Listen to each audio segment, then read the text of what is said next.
Hey, Silver Trader here again. Where do I start? I'm trying to think about how to put information out that will be useful to you, something that won't bore you. And I don't need the comments about the Cowboys. I know, believe me, I've been a fan for 32 years, something like that, and I know, okay? I don't need any comments. You gotta watch out what you wear on this thing. Anyway, this video I'm going to get into a little bit of price versus value. I got a subscription from Stellar Concepts, and if you don't know about Stellar Concepts, go to his search for him and subscribe to his videos. They're very informative, and he does them very often. He also has a silver leasing site, I believe. Anyway, check him out. And he sent me a message saying what I thought about the trading action on Friday, where silver went up but gold went down slightly. And I told him that it's a price versus value thing. It might have just been a one-day anomaly. It can happen.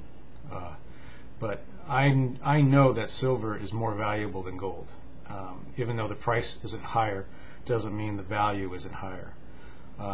For example, when you own your own house, the value of that house is infinite because it puts a roof over your head and it protects you from the outside weather, blah, blah, blah.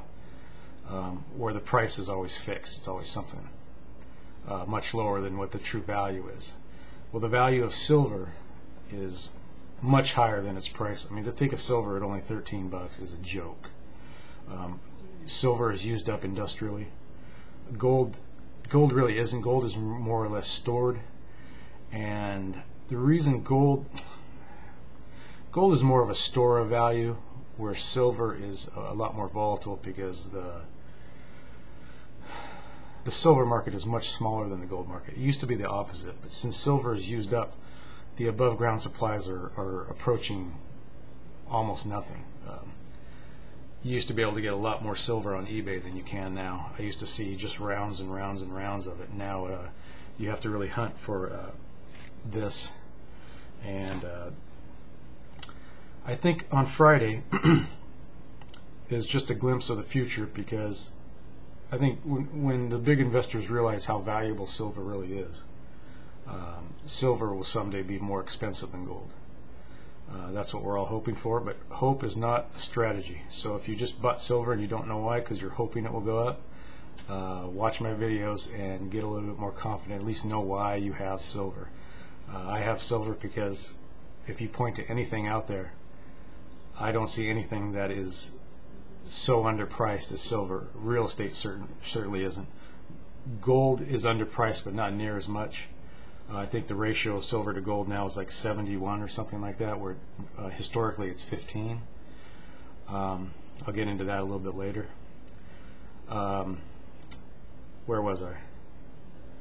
Silver, yeah, silver is used up, and it has 10,000 uses.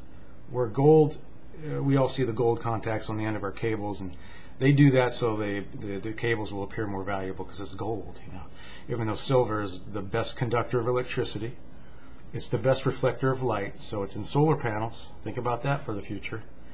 It's in every electronic. It's the best conductor of electricity. Enough said about that. If you were to represent the gold market as being the size of this, then the silver market is about the size of this. That's about the ratio of silver to gold, because gold is stored and silver is used. Almost 90% of all the silver that's ever been mined is gone, where 90% of all the gold that's ever been brought out of the ground is still around. So it used to be quite the opposite. It used to be a bunch of silver, just the reverse. They used to have a ton of silver until the Industrial Revolution we started using it up. So they use it to line pajamas in hospitals because of its antimicrobial capability. Surgical tools.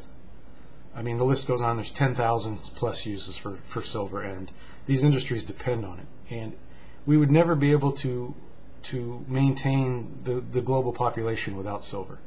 That's how important it is. So the value of silver is much, much higher than the price, and I think there will come a day where people will realize that, individual investors and the institutional money, and it'll be sort of like realizing how important water is, or clean air, or food. It'll be that important. And if something really does go wrong, and silver and gold go through the roof, you're walking around with an ounce of gold that's worth $3,000, you're going to get mugged. It's not real practical to use as money. So silver beats it there too. You can walk down the street with this if it's a couple $100. Don't walk down with your whole supply. Hey, a couple $100, that'd be nice, right? Anyway, you know, I gotta do this. There's nothing like holding real money. Money that can't be debased. It doesn't owe anything to anybody.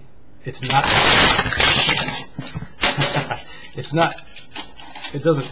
It's not represented by debt, which paper money is. Paper money exists as debt. I'm going to clean this up for a second. I think I have a few more minutes left. Let me pick up my silver here. I don't like the thought of my money laying on the ground.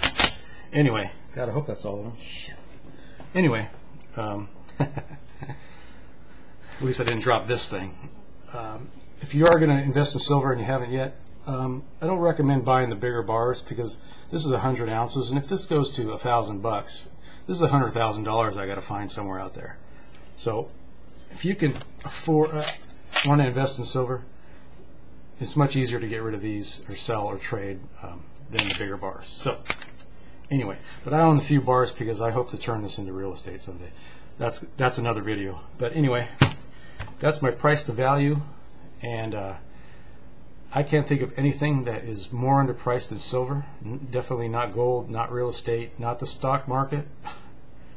Everybody keeps talking about what a value the stock market is now, because that's their job. If you want to put your money into the stock market, well, I do want you to put your money in the stock market, but in the silver ETF, and I'll be explaining that strategy. I think I have a few minutes left on this video, but I want to keep these videos with one subject, and then I'll go on to the next subject. And so I'm going to end this one. My next one is going to be on my strategy for holding real silver. I'll call it physical, and trading the silver ETF, and how you can avoid the huge ups and downs of silver. You notice silver hasn't really gone anywhere for the last few years. It's undulated, but it hasn't really taken off and made any money for a lot of people. Well, the strategy I have now, if those central bankers want to knock the price down like they did when it turned to $20 and then $9, you'll be ready, you'll take advantage, and you'll actually profit from it. So I'm going to start my next video here in just a couple minutes, and I hope you enjoyed this one. I hope I didn't leave anything out. If you have questions, just put it down there, and I'll see you in a minute.